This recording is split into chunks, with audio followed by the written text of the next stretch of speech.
start, if that's okay, if Shane can hear me. Yep, no problem, Tony, fire away. Thanks a lot. Can you just give me the reaction, first of all, Shane, to the UEFA decision? I know the last time we were on this call last week, I asked you about Filippo, and you were kind of saying you better not say anything. But, explain to me why the club are being fined and how it developed, if you wouldn't mind. Yeah, I don't know how much I'm going to be able to give you on it, Tony. The charge is shadow coaching.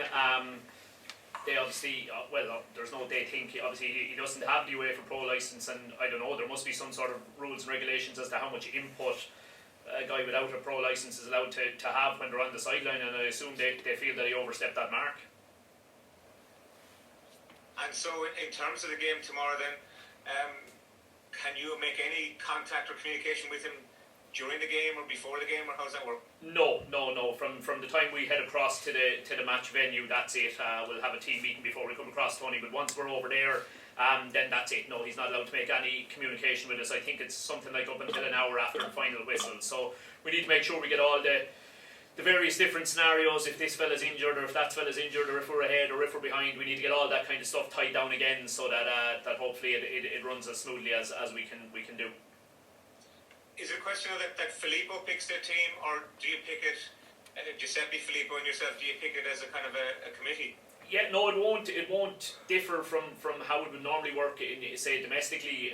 Filippo will ask myself and Giuseppe for our opinions and everything, but absolutely it's 100% himself that makes the final call, as it should be. So yeah, he will very, very much make that decision, and then, as I say, we'll kind of discuss the various different scenarios that could occur during the game from there, and try. Look, you can't tick every box, Tony. You can't have every scenario pointed. We played Rapid last week, and we probably looked at 3 different formations of style of play that they could use, and to be honest with you, they probably managed to roll out a 4th one that we hadn't quite planned for.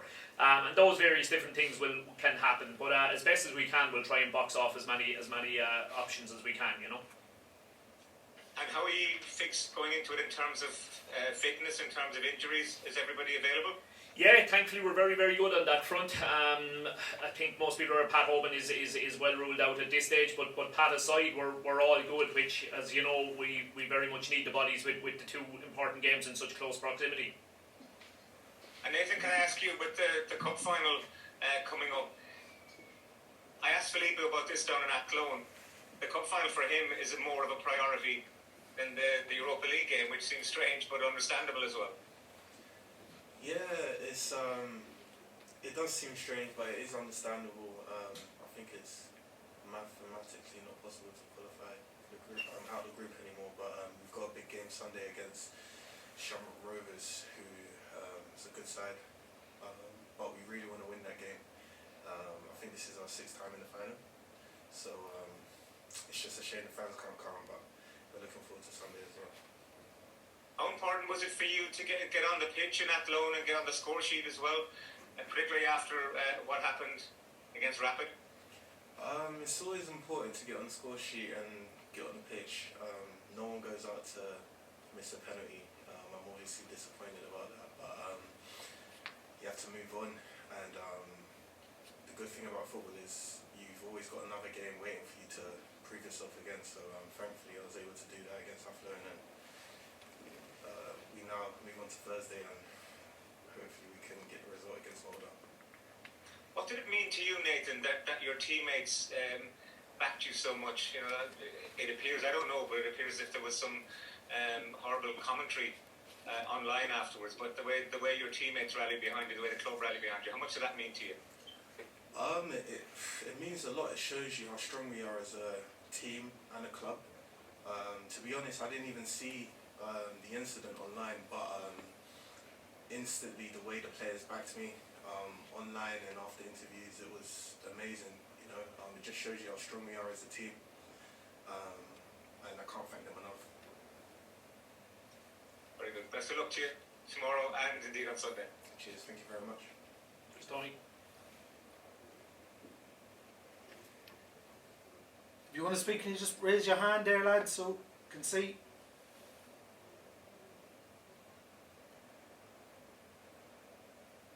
Anyone?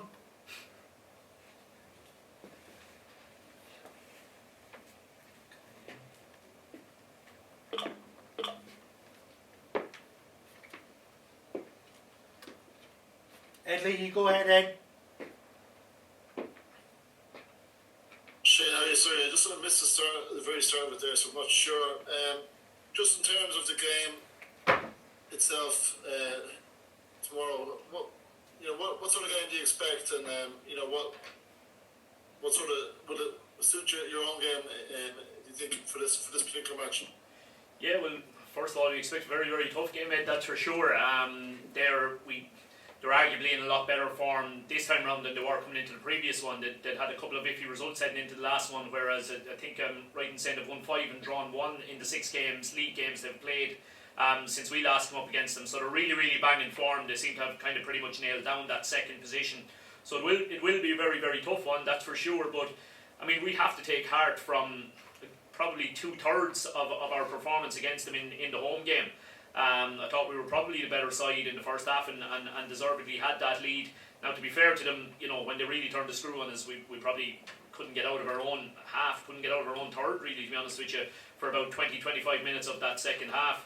But then came right back into it again. I think most people would agree that we were probably, right to be scratching our heads as to how we came out of that game without something to show from it. And to be honest, when you're competing against teams like Molde and like Rapid, who are firm favourites, in every respect, financially, in quality wise, all those kinds of things, the fact that we have and any question marks we had over whether we thought we were good enough to mix with them before the first game, I think those question marks are removed at this stage. And look, you have to respect them, they're a serious side, but at the same time we have to fully believe that we can go and do something. Are you confident that the work you've done in between games will sort of narrow that gap a bit, and you'll be a bit, you think you'll be able to match them a bit more for the full 90? Yeah, that's certainly the plan, all right. You hear some of the commentary after the game saying, why did we drop off in the second half and sit so deep? Believe me, we didn't choose that. It wasn't the plan. It's just they showed during that period how much quality they have in the team in various different positions. And look, I think the key thing, anytime you play a team for the second time, the key thing is how many lessons can you learn from that first game. And probably that 20-25 minute period at the start of the second half is the part of that previous game that we've analysed more than any other. And A, how do we try and stop that happening again? Or B, if it is happening again, how can we try and counteract it when that time comes? So we'd like to think we've learned a couple of lessons from that hopefully might stand to us tomorrow night. In terms of the work you've done on the club, just from analysing the team, what do you think they'll bring extra for a home game, and what I suppose they'll have an extra level that they would probably think they'll go up to for their home fixture? Do you think they'll have that? Yeah, well, look, I'm sure, I suppose, from their side of things, they'll exactly what I've just described to you in terms of what we've done. They'll be doing the exact same, and they probably will be disappointed with their first half performance against us. And I'd say the big game for them is to try and make sure they hit the ground running a bit earlier in the game. So I'd say that, if I was in their manager's shoes, that would be a lot of the talk I would have been doing this week is concentrating on their start and how they can get off to a better start. So I think we need to set ourselves for an onslaught from the very, very beginning, if that's the message that he's hammering home. I think that's, more than anything else, I think that's what we'll expect most from them tomorrow night, that because they're at home, they really will, from the first minute, come at us. And just in terms of, to finish from me, these run of games against high quality competition opposition, do you see the team progressing and rising to that challenge, or is it starting to take its toll now? Are you starting to see a little bit of fatigue, maybe even, and just mental and physical fatigue sort of coming into your own? No, I think we've got better, Ed. I definitely think we've got better, and I think one of the key parts to that obviously is just the lads getting more and more used to what's wanted from management. I think coming into this final stretch of the season, yes, obviously we had the Rapid game in between. I don't think we were that bad against Rapid at all. We were a bit disappointed with our first half performance, but I thought in the second half we were very, very good. So you look at, we probably got 45 minutes of a performance there, and we certainly got 2 90-minute performances either side of it in the 2 cup games. So I think it's really, really starting to click. It's really, really starting to click for us, and there's 3 huge games left there for us to finish our season with, and whatever about points or results, I think we're absolutely capable of giving 3 really, really big performances. What the outcome of those games is on the back of those performances, you don't know. That, a certain amount of that is in the hands of how well the opposition play. But from our point of view, I think you're going to see 3 really, really strong performances from us in these remaining 3 games. And a positive result or a positive performance will put you in a good place for Sunday's game with Rovers. Yeah, it certainly would. And look, as you say, if it's a positive result, be that a draw or a win, it'd put a few shillings in the bank probably too. Best of luck. Thank you. Thanks, Ed. Have we got any more online or broadcasters? If not, we'll move on to the dailies. So, lads, if you want to work away, just raise your hand, please. James, go ahead.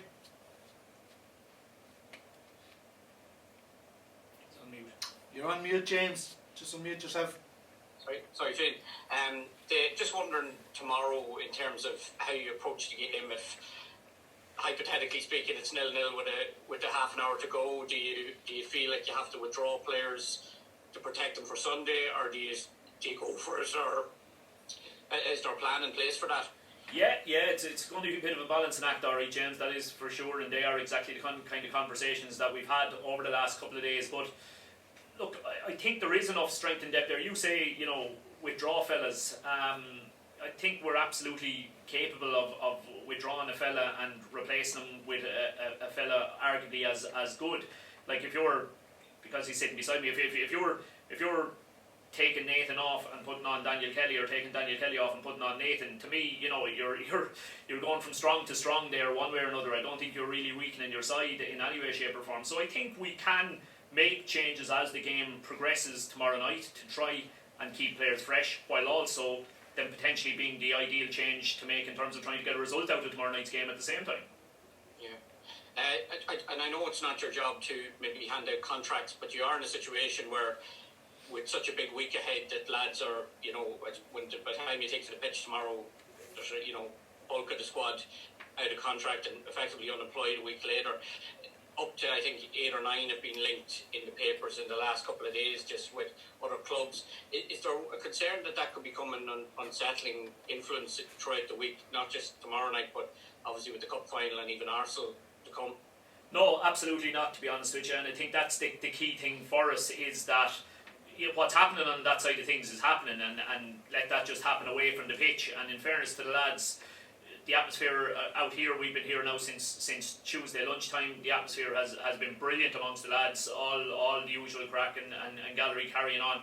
I don't think that'll have any bearing or any effect on anybody whatsoever. I think everybody will be very much getting on with business, and what happens on that side of things will take care of itself. Just Nathan, one for you. Obviously, you joined just before the original lockdown and didn't get a sort of pre-season, and then the number of games was cut when you came back. How big an impact do you think that has had, just in terms of, I presume, had we been in a normal season at this stage, you probably would have played maybe double the amount of minutes you would have at this stage. Do you feel that's had an impact on how you've performed today? I wouldn't say you performed badly, but do you think that, had you been there longer, would it give you that bit more time to sort of settle in and get to know the lads a bit more? To be honest, no. I feel like I've settled in quite well. The lads have made it easy for me to settle in as well. To be honest, when the games were cut short, I didn't even think I'll get as much game time as I've got now. As you said, I didn't really have a full pre-season before I came in. But no, I feel I've settled in quite well. And the amount of games we've had in such a short space of time, we've had to change the squad around numerous of times. So I feel I've got a lot of minutes, more than I thought I would have got before the season started, to be honest. So I'm happy with the minutes that I've got, to be honest. Thank you. Paul Lennon, go on ahead, Paul. Thanks, Gavin. Hello, Shane. Hello, Nathan. Nathan, just ask you a question. Given that you played for Spurs as a young lad, you have a big week coming ahead. How much would it mean to you to play against Arsenal next week? And secondly, cup final-wise, have you played in cup finals before? And how big a week is it for you to play in one? And the 3 big games are coming up for you. Like you said, 3 massive games, and also, like you said, me playing for Spurs, playing against Arsenal, it will be a very interesting game. I wasn't able to play against them at first team level, but now getting the chance to play against them, I have a lot of friends that are Arsenal fans as well. So it was a shame I couldn't play against them at the Emirates with fans allowed in the stadium. But I have played in a cup final. That was abroad when I was in Slovenia, and we won that. And then a year later we lost that. So I know what it's like to be on both ends. But hopefully we'll focus on Thursday's game, tomorrow's game.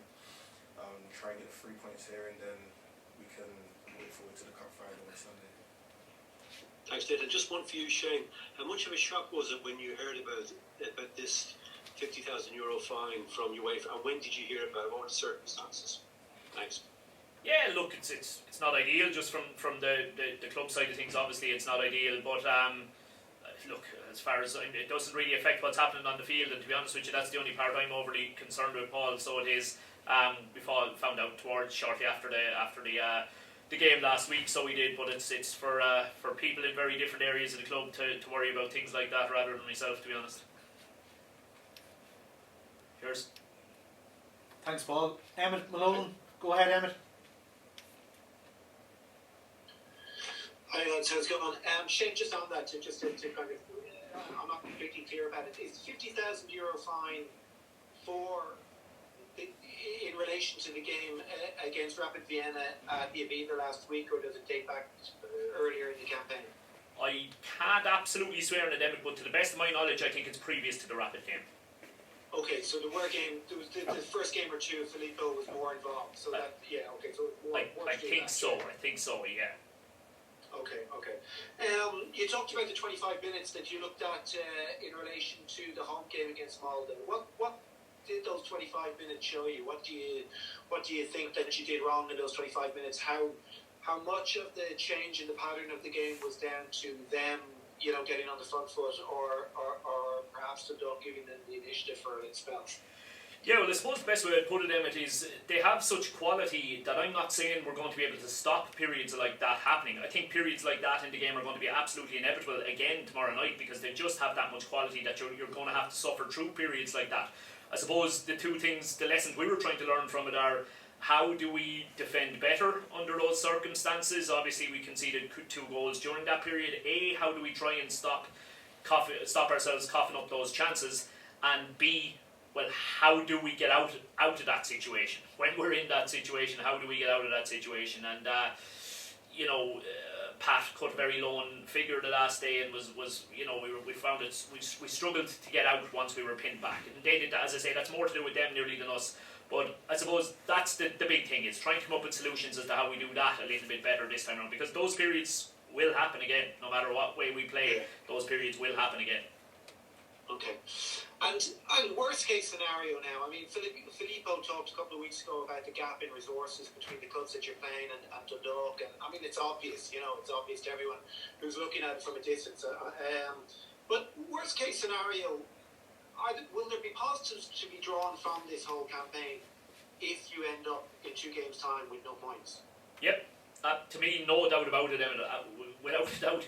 Like, you look at some of the other groups, and you look at teams who were, let's call it the bookies outsiders in the way that we were. I mean, some teams have got absolutely tanked, because you're coming up against, I mean, we were probably the biggest minnows in the whole Europa group stages. And both the plus and the minus, or frustration out of it, is we have absolutely managed to go toe-to-toe. Okay, the Arsenal games are slightly different, but I thought we did reasonably well there too. But in the other 3 games, we have absolutely managed to go toe-to-toe, where, as I say, everything pointed to the fact that there was a hell of a chance that we could have been murdered 3-0, 4-0, 4-0 in those, and again throw in tomorrow night and 4-0 again, and come out with an aggregate of minus 16 or something like that in games like that. We haven't. We've mixed it with some fantastic players, some players with huge European calibre, and been apart from some key moments in the game, and that is the difference. And you can argue maybe that's what quality or that the real top level quality gets you. But the key moments, unfortunately, have gone against us. But by and large, I think both Rapid and Molde would say that they were highly surprised at the standard of our performances. Okay, grand, thanks. And Nathan, if I can ask you, how have you found the experience of playing in the Europa League? It's been fantastic, an amazing experience to play against the likes of Arsenal, Molde, Rapid, 3 massive clubs with huge European experience, and that can only be good for our team. Like Shane said, we're such a small club in comparison to the clubs that we've been up against in the group stages. So it's just been an amazing experience, and we can only move forward from it. Can I ask you about your own contractual situation? How are you fixed? And do you envisage yourself being at Dundalk next season? To be honest, nothing's been said, so I'm just focused on tomorrow's game, and that's all I can say. To be honest, there's been no talks over contracts. I've still got a contract now that I am respecting right now, so. But your contract is up after the Arsenal game, is it? I actually don't know. I think I had an option in place, so I don't know how it works, whether it's in their hands or my hands, but we'll see. Okay. Okay, brilliant. Listen, thank you. Cheers. Thanks, Emmett. Owen Kaiser, go ahead, Owen. Hey Nathan, just following on from what Emmett said, like I know, appreciate you're not sure how the contract works, but are these next 3 games a chance for you to put yourself in a shop window regardless? To be honest, I think every game is a chance to show myself and show my quality. I don't think it's about who I'm playing against. I think every game is an opportunity to prove yourself. It's like an interview every game, to be honest. So it's the same in every match. I just ask about when you came over here. Did you stay in Dundalk when the season shut down in March, or did you go back to London for a while? I went back to London for a while and trained over there, and then came back once the lockdown was eased. So, how have you found it? Because I mean, you obviously came over here for a year, but it didn't quite work out as planned that way. I've just found a way to get on with it. To be honest, I think it's been not only hard for me, but for the whole world. To be honest, with this coronavirus being about, so like I said, I've just found a way to get on with it. All right, thanks a lot. Thanks, Owen.